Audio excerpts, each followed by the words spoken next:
fundisha watu tena utakaso, namna ya kuishi utakatifu, ukijua kwamba mie niko msafari na safari yangu inaweza tufunga macho ninafungua na safari yangu inafika, mimi naenda kwetu nyumbani, yani kwetu kwa Baba, yani kwetu kwenye nimetokaka.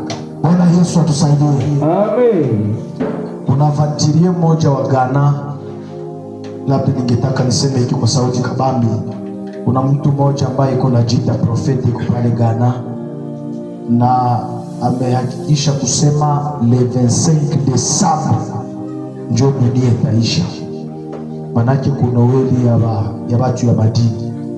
Amesema Mungu amemwambia kama le 25 Desemba onge ya hii mwezi dunia itafanya nini? Itaisha. Na watu wako wanatoka mumainchi mbali na karibu wanamfuata kule Ghana.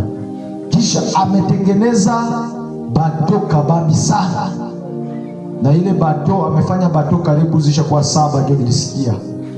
Na bato moja inaweza recevoir batu 500, inaweza recevoir batu na 5000. Kisha amesema kila mwatengea mwa ile bato ndio mwenye atapona. Batu wako wanatoka kwa inchi mbali na karibu. Habikuanza leo, depi mwaka yote naisha iko na alika watu, na watu wako watoka mu inchi zao wanamfuata kule Ghana.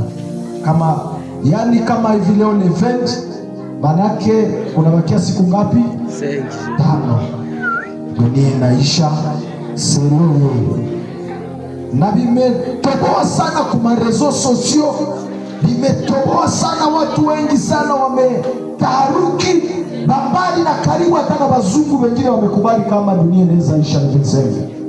Bako wanamfuata Ghana, balishaanza kila mtu anatoa yake nafasi mwa vile mabato zake. Aseme tena Mungu anataka maliza dunia kwa maji. Ile wakati ya Sodoma, ile wakati ya Nuhu, vile Mungu alimaliza dunia, amesema tena dunia itaisha hivi. Wakati mimi niliingia ulimwengu wa kiroho, niko nauliza Mungu juu ya habari, niko nasikia, nikataka na mimi nijue zaidi, nisikie kwa kweli itaisha. Nikaanza kuuliza Mungu na niko naomba Mungu. Nilisikia Mungu ananikonfirme kama dunia haitaisha hivi. Bwana Yesu asifiwe sana. Amen. Haitaisha hivi. Dunia inaendelea tena. Yaani huyu profeti, tutawajua profeti wa bongo namna gani kwa matendo yake. Level 6 kama hatulamuki, maana yake mimi niko nabii wa Mungu. Tukilamuka